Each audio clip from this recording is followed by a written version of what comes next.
Buenos días a todos. Sí, Hoy vamos a sí, señor. socializar el tema acerca del diagnóstico diferencial de las lesiones que realzan en anillo tras la administración del medio de contraste. Mi nombre es Jorge Montenegro, soy residente en neurocirugía y esta charla la hice con el apoyo de la doctora Felisa Restrepo, que es neuroradióloga del Hospital Pablo Tobón Uribe. Eh, para empezar, debemos conocer que múltiples herramientas han venido desarrollándose con el objetivo de que estos avances en la tecnología vayan analizando de una mejor forma todos los hallazgos y los posibles diagnósticos diferenciales que observamos en cada paciente, con el objetivo de ser lo más preciso posible y dirigir un tratamiento de forma adecuada y oportuna. Entonces, dentro de las herramientas que tenemos disponibles, con imágenes por resonancia magnética y tomografía, ¿cierto? Específicamente más con resonancia, que es donde nos vamos a enfocar en esta charla, podemos obtener diferentes tipos de imágenes como anatómicas, estáticas y dinámicas, y unas mucho más avanzadas como aquellas fisiológicas o químicas, como aquellas, por ejemplo, por perfusión y la espectroscopía, que nos van a aportar información relevante que nos permiten realizar ese diagnóstico diferencial. La administración del medio de contraste también surgió como una herramienta adicional con el objetivo de que estas lesiones, ¿cierto?, particulares, pudieran ser halladas con mayor frecuencia. El desarrollo, pues más que todo, fue acompañado al final de los años 90, ya sea con la tomografía o con la resonancia magnética. Principalmente en la tomografía fue con medios de contraste yodados en estudios urográficos y angiográficos, que para ese momento de pronto no estaban autorizados para la administración, pero se empezaron a autorizar posteriormente de forma parenteral. Ya hasta el momento, con el desarrollo de la resonancia magnética, se utilizan medios de contraste basados en gadolinio para más o menos entre los años 88 y 2004. Ya fueron aprobados 5 agentes de contraste con el objetivo de brindar este tipo de captación.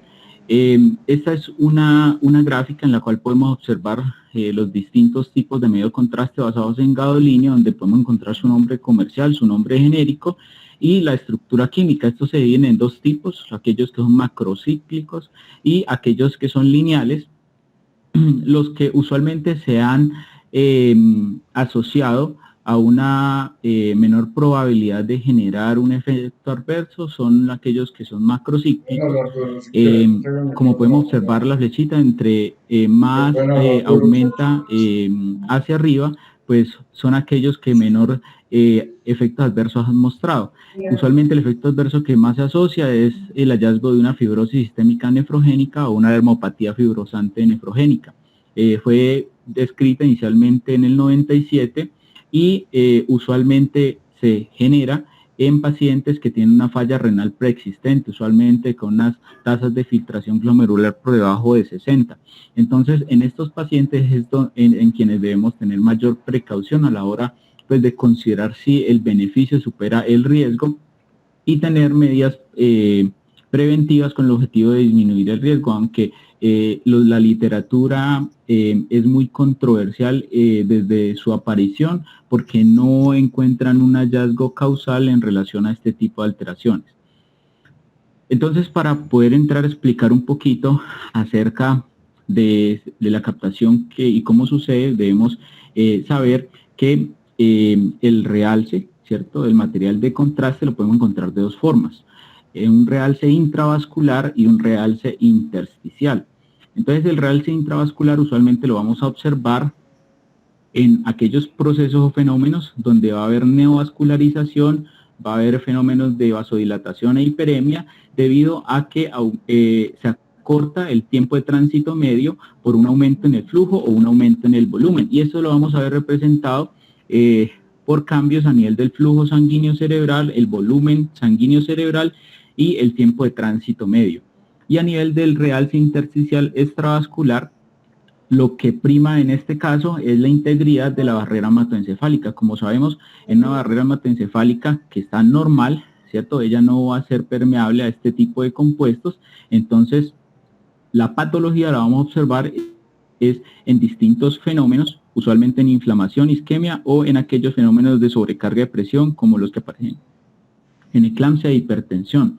Es importante destacar que para que se genere este realce con gadolinio se debe tener unos protones de agua libre, ya que en tejidos secos, como por ejemplo el cráneo o la dura madre, no se va a ver representado esta captación por la ausencia de protones libres de agua. Existen dos tipos de realce que podemos clasificarlos en dos grupos grandes, como el realce extraaxial e intraaxial. Por el lado del realce extraaxial lo vamos a subdividir en aquel que compromete lo que es la parte de las paquimeninges entre la dura y la aracnoides, y las leptomeninges, que es un realce aracnoideo. Usualmente este tipo de realce está más relacionado con enfermedades infecciosas o procesos inflamatorios, y el realce intraaxial, que es lo que vamos a discutir en esta charla, principalmente el realce giral, lo vamos a observar en patología vascular inflamatoria y centrados en estos dos, que es aquellas lesiones que vamos a encontrar a nivel cortical, subcortical y más hacia la profundidad, que son aquellas que van a realzar en forma de un anillo, como lo podemos observar en las gráficas. Entonces, la literatura pues nos ha propuesto desde hace mucho tiempo tratar como de facilitar la parte educativa. Entonces, para esto yo les traje a recordar esta mnemotecnia que es Magical Doctor.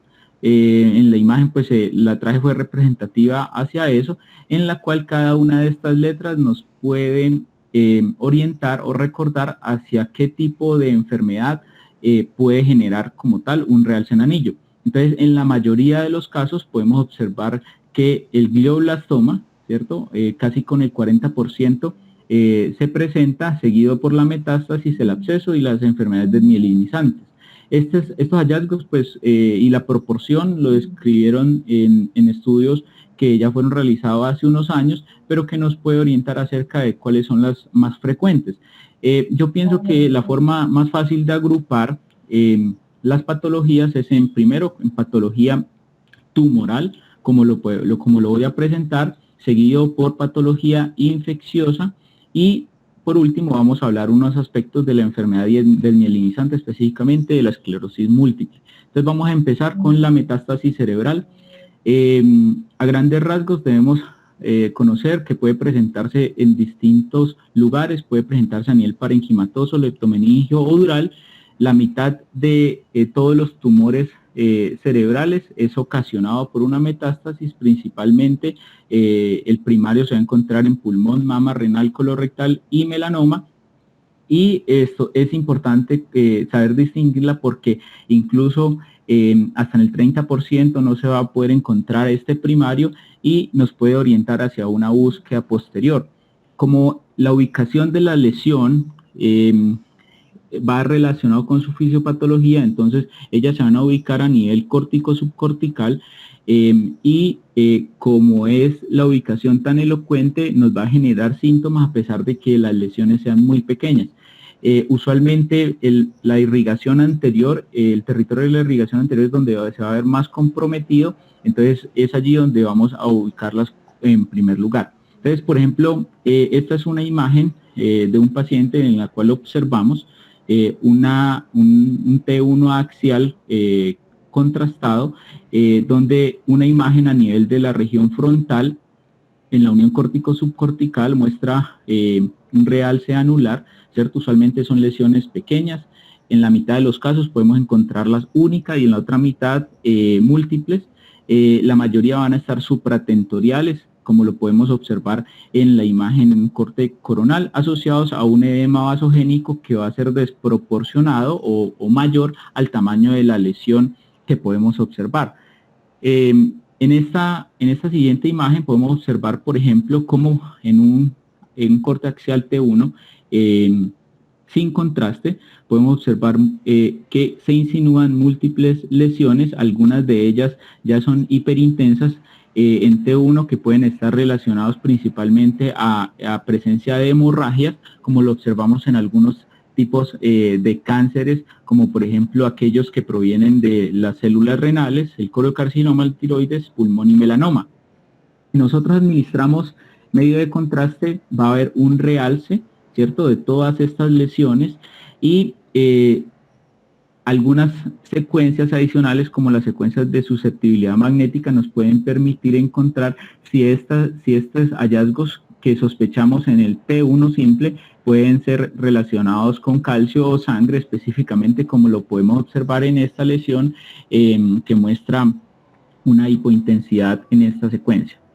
Si nosotros iniciamos la comparación, por ejemplo, para poder distinguir una lesión metastásica de una posible lesión glial de alto grado, como un glioblastoma multiforme, entonces podemos tener estos dos grupos. Podemos ver las imágenes de arriba y las de abajo, ¿cierto? Entonces, en la primera imagen, en la A, podemos observar una lesión, un flare, un corte axial donde observamos que esta lesión tiene una hiperintensidad asociada a un edema cerebral de origen vasogénico.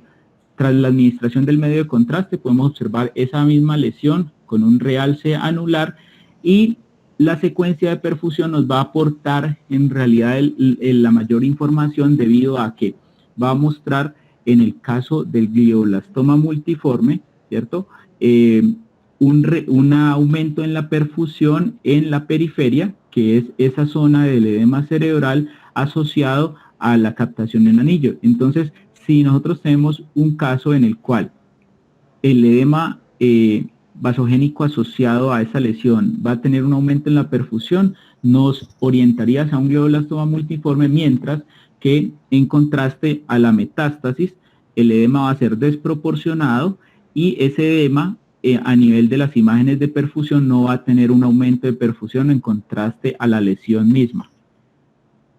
Las imágenes por espectroscopía nos aportan también mucha información para poder distinguir entre metástasis y un glioblastoma.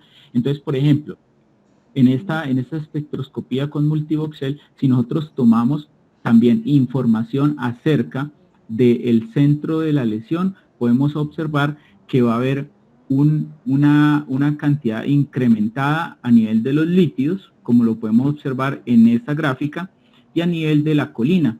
Entonces, aquí podemos decir, bueno, o sea, pueden ser las dos causas, pero para poder distinguirla, lo que nos recomiendan es realizar un análisis de un voxel que va a estar a nivel del edema asociado a esa lesión. Entonces, en el glioblastoma multiforme, ¿qué es lo que esperamos? Que asociado a esos lípidos, la colina esté también elevada, pero si estamos frente a una lesión metastásica, la colina va a estar disminuida o levemente aumentada en contraste al glioblastoma multiforme. En relación al glioblastoma multiforme, tenemos que conocer que es la lesión primaria maligna, más frecuente, usualmente se presenta en una edad tardía.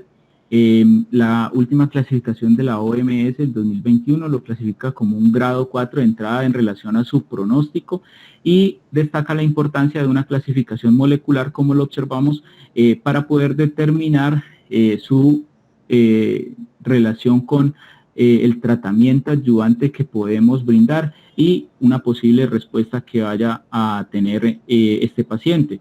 La supervivencia que se ha determinado a 2 años es menor del 20%, es por esto que debemos realizar un diagnóstico oportuno y adecuado para orientar el tratamiento. Entonces, esta lesión, ¿cómo vamos a encontrarla? En T1 vamos a encontrar una lesión hipointensa, difusa, con unos bordes mal definidos. En T2 va a estar hiperintensa cuando se le administra el medio de contraste, entonces a nivel principalmente del cuerpo calloso, tálamo, es donde más se van a ubicar estas lesiones y vamos a encontrarla con un borde en anillo grueso, que no va a tener unos bordes bien definidos, un área necrótica en el centro asociado a un edema vasogénico, como lo podemos observar aquí en el FLAIR. si observamos la secuencia de susceptibilidad magnética, podemos observar unas áreas de hipointensidad, las cuales van a estar asociadas con una neovascularización que es propia de este tipo de lesiones, y esas áreas periféricas también pueden tener una restricción a la difusión por una alta carga celularidad. Si realizamos imágenes por perfusión, pues vamos a ver una perfusión aumentada a nivel de la lesión, y para poder tener en cuenta una información importante, la espectroscopía nos puede ayudar debido a que va a mostrar un pico de lactato asociado con un pico también de colina, que nos va a hablar de un aumento a nivel de la formación de membrana, que va a estar en estrecha relación asociado a una disminución, a una ausencia del N-acetil aspartato. Entonces, para tener en cuenta y poder distinguir, uno de los diagnósticos diferenciales que también tenemos que tener en cuenta es la radionecrosis y la pseudoprogresión. Debemos recordar que esta radionecrosis usualmente es un efecto, ¿cierto?, directo de la misma terapia que utilizamos en este tipo de lesiones. Usualmente se genera posterior a los 3 meses o 4 meses, y la pseudoprogresión en los primeros 3 meses. Es por esto que no es recomendable realizar una imagen de control en los primeros 3 meses, debido a que podrían encontrar lesiones que van a captar en anillo asociados a un edema vasogénico importante, y nos pueden hacer sospechar de que en realidad haya un crecimiento tumoral, y resulta que en realidad estamos frente a unos procesos inflamatorios que generan una lesión endotelial, y esto usualmente con el tiempo este tipo de lesiones se van a resolver sin necesidad de intervenciones adicionales.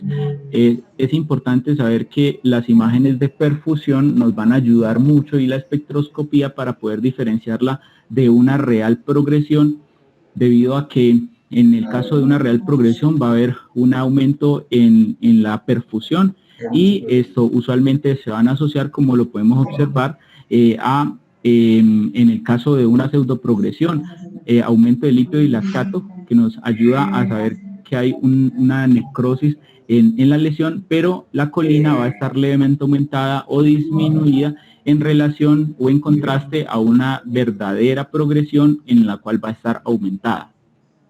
El linfoma primario del sistema nervioso central también es una de los tumores que debemos tener en cuenta a la hora de evaluar un paciente con una lesión ocupante de espacio y que realice un anillo. Es menos común que los gliomas, ¿cierto?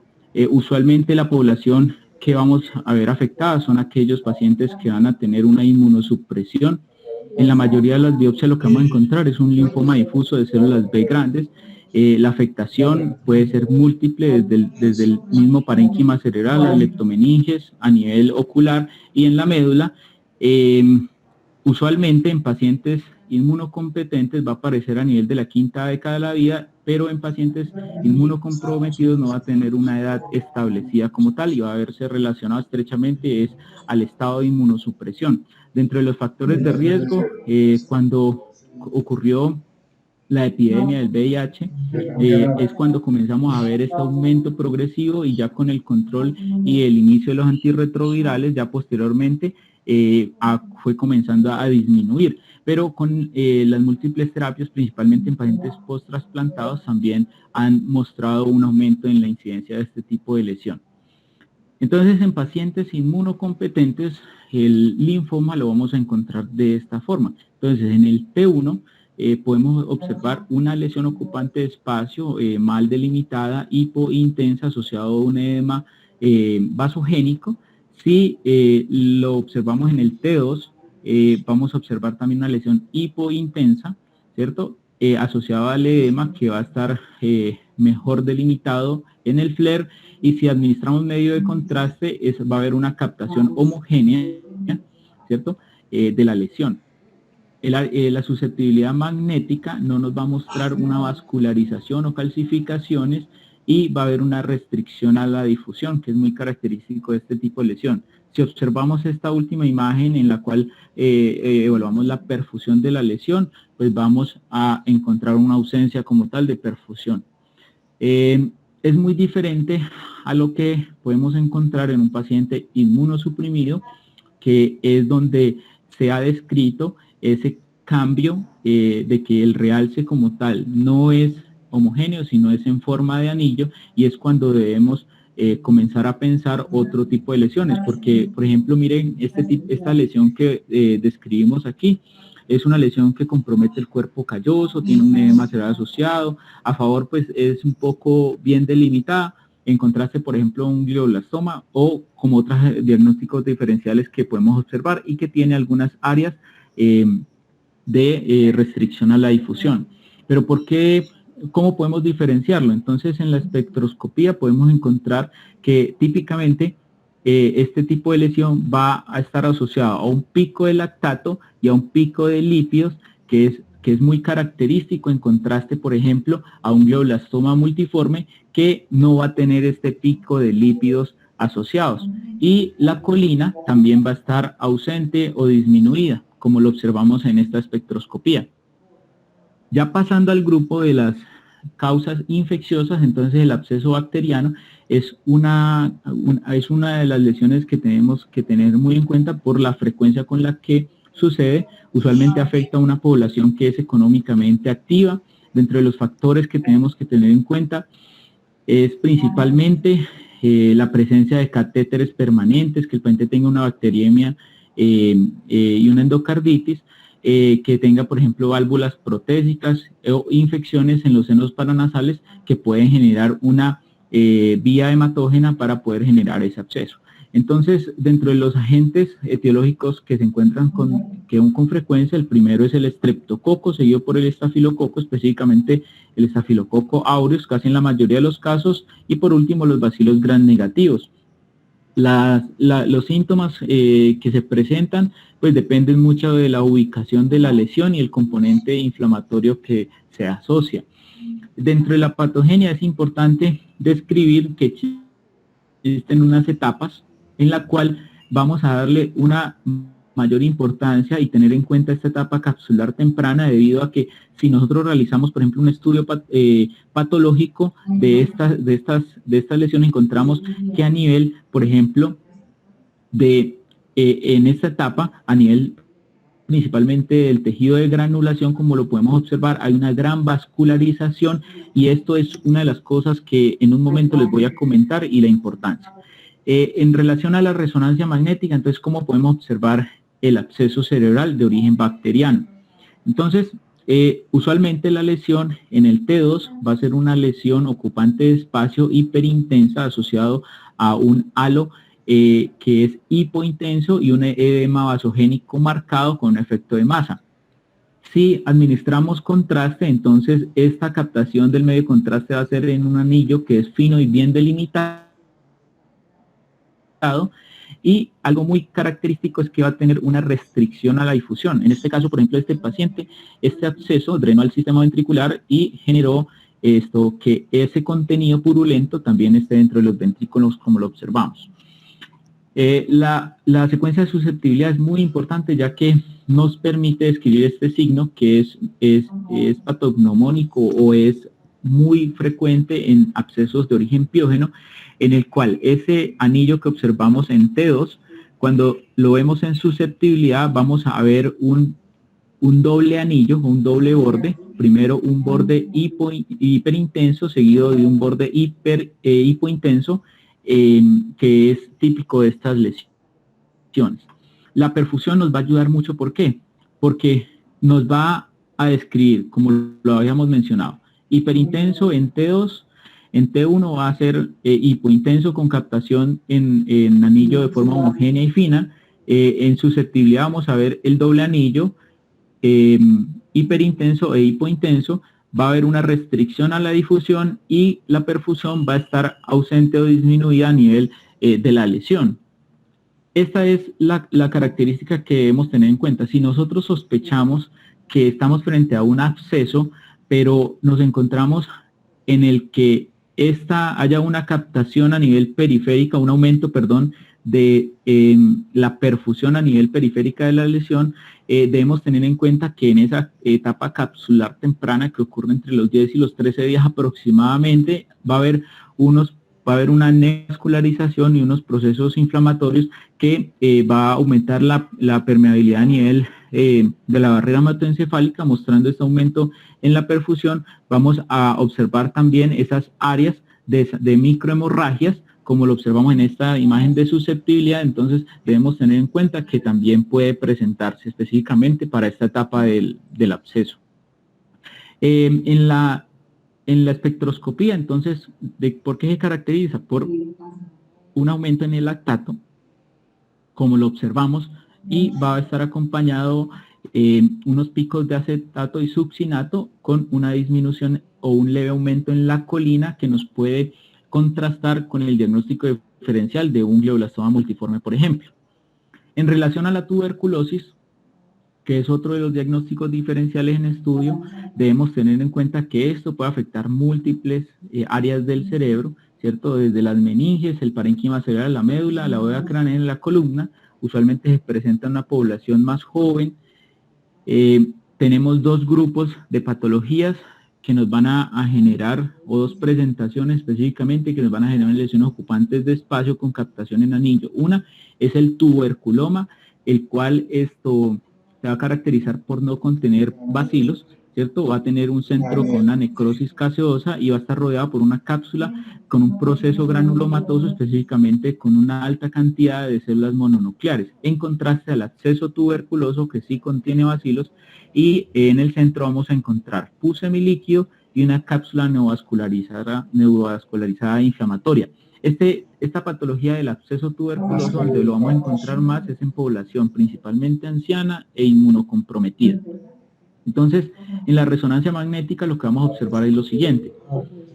En las imágenes de arriba, ¿cierto?, tenemos las características de un absceso tuberculoso, y en las imágenes de abajo un calcificante. Entonces, aquí lo que vamos a encontrar es lo siguiente. Como lo vimos en el absceso piógeno, va a estar hiperintenso en T2, hipointenso en T1 con una captación homogénea del realce en anillo, y va a haber una restricción a la difusión. En contraste al tuberculoma, ¿cierto?, que va a ser hipointenso en T2, va a también ser hipointenso con un realce en anillo, en T1 con contraste, y no va a tener restricción a la difusión. Esto nos va a ayudar a poder orientar el tratamiento. Pero bueno, ¿cómo vamos a hacer entonces el diagnóstico diferencial entre el absceso piógeno, el absceso tuberculoso y el tuberculoma? Entonces, como lo observamos en estas tres columnas, ¿cierto? Aquí tenemos tres casos distintos en los cuales podemos observar que entre el absceso piógeno y el absceso tuberculoso se comparten prácticamente todas, ¿cierto? En este caso, por ejemplo, podemos observar esa lesión con realce en anillo, con un borde fino, que es similar, un edema asociado, va a ser hiperintenso en T2, va a mostrar una restricción a la difusión, pero aquí la espectroscopía es donde nos puede ayudar mucho. ¿Por qué? Porque en el absceso bacteriano va a haber unos picos principalmente asociados al de lactato y lípidos. Vamos a encontrar unos picos de succinato y acetato, en contraste a el absceso tuberculoso, en el cual se caracteriza por un alto pico, principalmente de lípidos, que va a ser específico de este tipo de lesiones.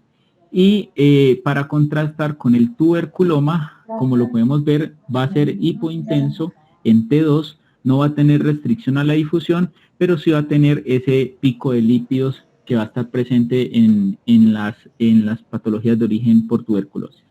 En infecciones por hongos, entonces debemos tener en cuenta de que lo pueden provocar distintos tipos, desde levaduras, hifas y dismórficos.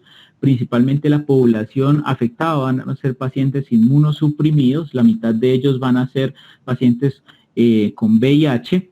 Dentro de las lesiones que pueden ocupar un espacio en estudio es el criptococo, la cándida y el aspergillus. En el caso del criptococo y la cándida, usualmente van a ser lesiones pequeñas, multifocales, parenquimatosas, y van a estar asociados también a cambios meningios. Entonces es donde vamos a observar, además de la lesión, vamos a observar un realce meningio adicional que puede comprometer incluso pares craneanos. Mientras que en el Aspergillus, que es donde nos vamos a concentrar, tiene un tropismo vascular, entonces puede tener una vasculitis gangliobasal asociada y puede tener incluso un infarto hemorrágico que puede progresar a un absceso. Entonces, en el caso del Aspergillus, como podemos observar aquí en esta resonancia magnética, en el FLAIR podemos observar una lesión, ¿cierto?, con un edema vasogénico ocupante de espacio en la región occipital. Vamos a encontrar que tiene una cápsula que va a ser gruesa. En un T1 simple lo vamos a observar hipointenso, una captación con un grueso anillo.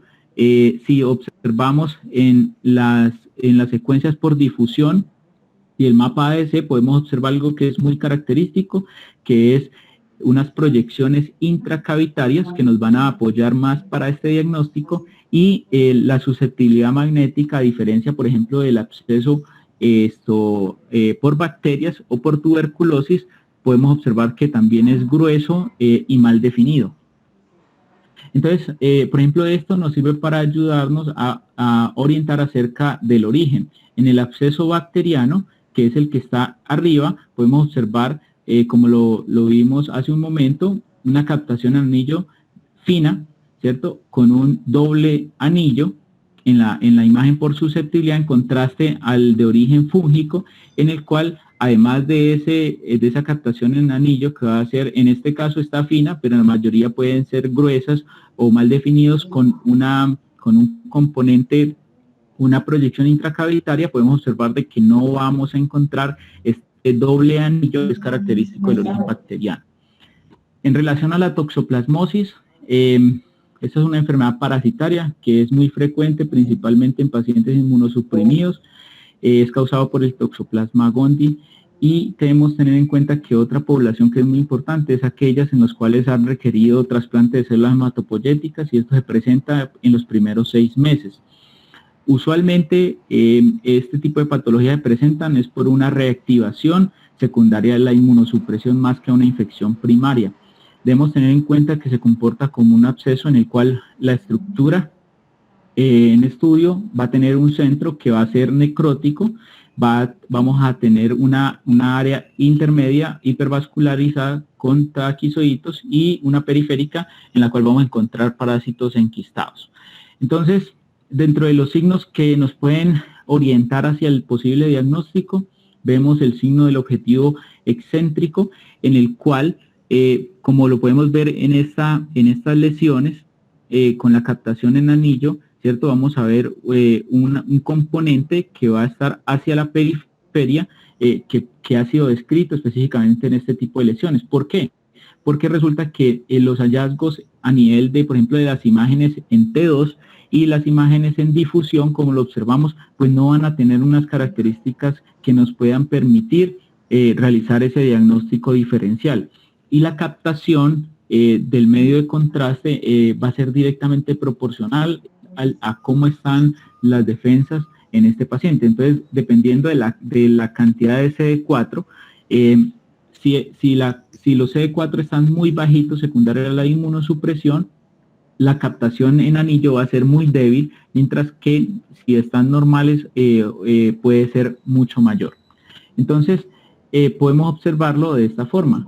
Este es otro de los signos que vamos a encontrar, que es el signo de diana concéntrica. ¿De qué se trata? Resulta que en las imágenes, este es un FLAIR, pero en las imágenes también en T2, por ejemplo, se ha descrito que por unos fenómenos en los cuales hay unas imágenes hipointensas seguidas de unas imágenes hiperintensas e hipointensas, como si fueran unas capas en las cuales hay unos procesos de hemorragia y necrosis asociada, también nos puede orientar hacia este tipo de lesiones.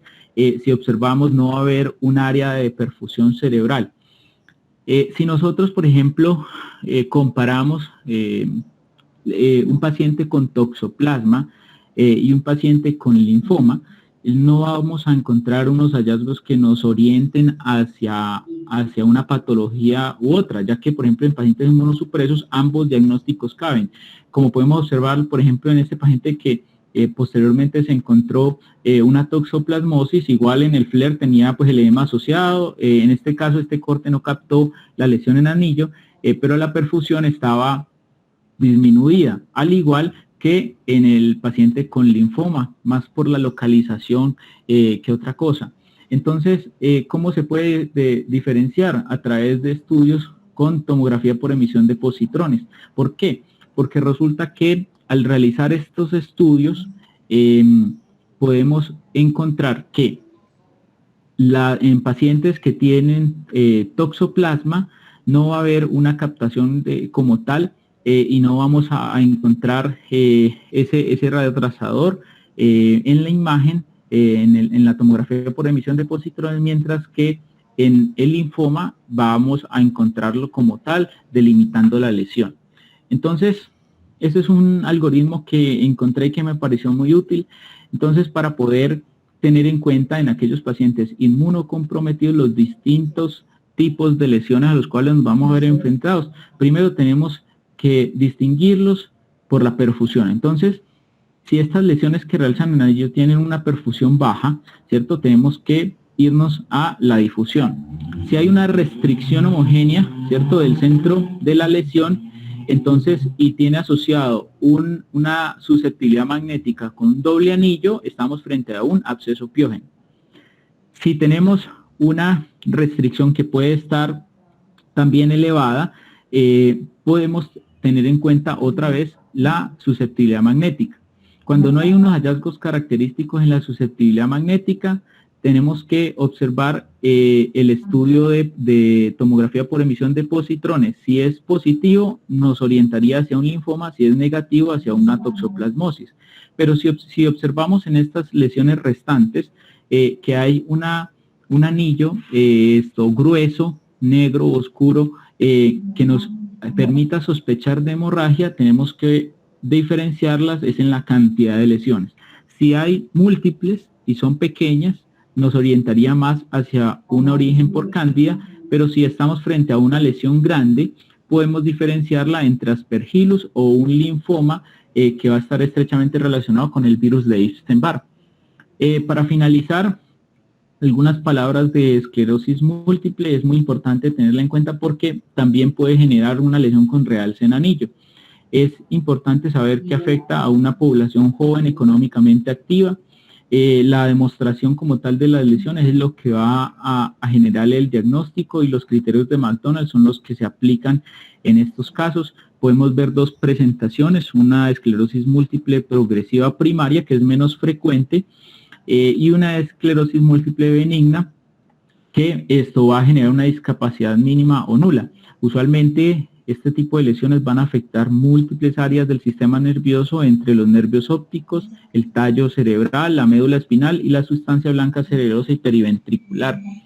Si nos vamos a la resonancia magnética, entonces podemos observar en la secuencia en FLAIR, podemos observar múltiples lesiones hiperintensas, rigitiformes, perpendiculares a los ventrículos, ¿cierto? Podemos encontrarlas también alrededor del trígono, los cuernos temporales, o a nivel principalmente en la margen inferior del cuerpo calloso. Cuando se administra medio de contraste, podemos observar que la captación del medio de contraste es en forma de C, ¿cierto? No es un anillo completo como tal. Entonces, el hecho de que encontremos una lesión con esta captación y que justamente el espacio abierto sea hacia la sustancia gris, ya sea gangliobasal o a nivel de la corteza, como lo observamos en esta imagen, es donde nos va a apoyar más el diagnóstico de que las lesiones las cuales estamos estudiando son de una enfermedad desmielinizante. Entonces, aquí podemos observar los distintos hallazgos, como por ejemplo esta lesión realce en anillo, como podemos un anillo abierto o incompleto hacia la corteza, que nos habla de una lesión desmielinizante. Esta es típica, por ejemplo, de un glioblastoma multiforme, el cual puede tener un edema asociado, pero el anillo va a ser completo, y esta por ubicación podríamos considerarla que estamos frente más hacia una origen metastásico. Entonces, en conclusión, pienso que el diagnóstico preciso de las lesiones con realce en anillo es importante para dirigir un tratamiento oportuno y adecuado, y debemos realizar un enfoque integral en el uso de múltiples herramientas disponibles, tanto imágenes convencionales como fisiológicas, como les presenté. Les agradezco mucho y quedo atento a sus preguntas y comentarios.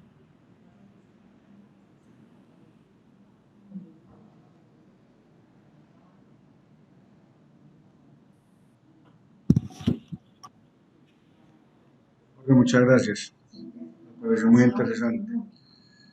Yo creo que lo más importante es que debemos dejar un poquito nuestra petulancia como cirujanos y considerar que somos los que más sabemos en imágenes y muchas veces dejamos la lectura del radiólogo a un lado y con frecuencia nos equivocamos. Yo le quiero hacer una pregunta a la doctora Felisa y es que a mí me ha pasado con mucha frecuencia. ¿Cómo diferencio yo un absceso de un glioblastoma que Hola, está ¿me estás necrótico? oyendo? Pero sin la ayuda de la espectroscopía, Bueno, porque esa nunca la tenemos. como dijo Jorge, La feliz, siempre estamos usando secuencias de difusión. Esa demasiado no bien. nos puede faltar. Y si tenemos una lesión con un realce en anillo, miramos la forma del realce, que sea liso, delgado. Eso apoya más infección. Y si es grueso, irregular, apoya más tumor.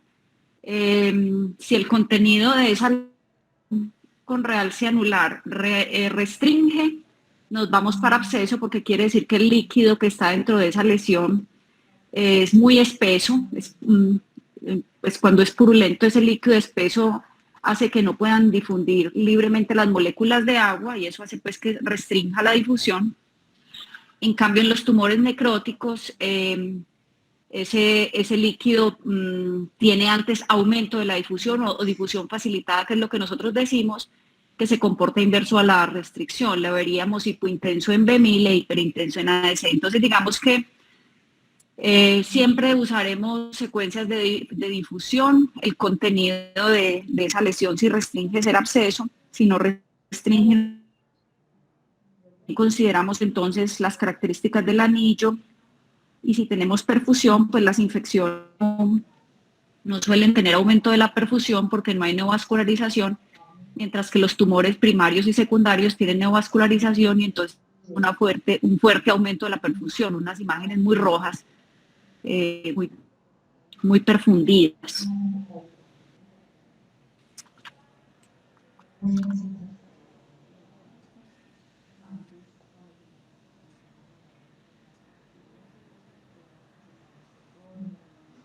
No restringe Felisa, el gracias. ¿Me glioblastoma. recuerdas cuáles son las El linfoma es muy que no particular restringen? porque Los el abscesos, linfoma los sí linfomas, restringe, ¿cuál más? pero restringe es el componente sólido. Entonces siempre tratamos de definir si la restricción está en el componente sólido o en el área de generación quística.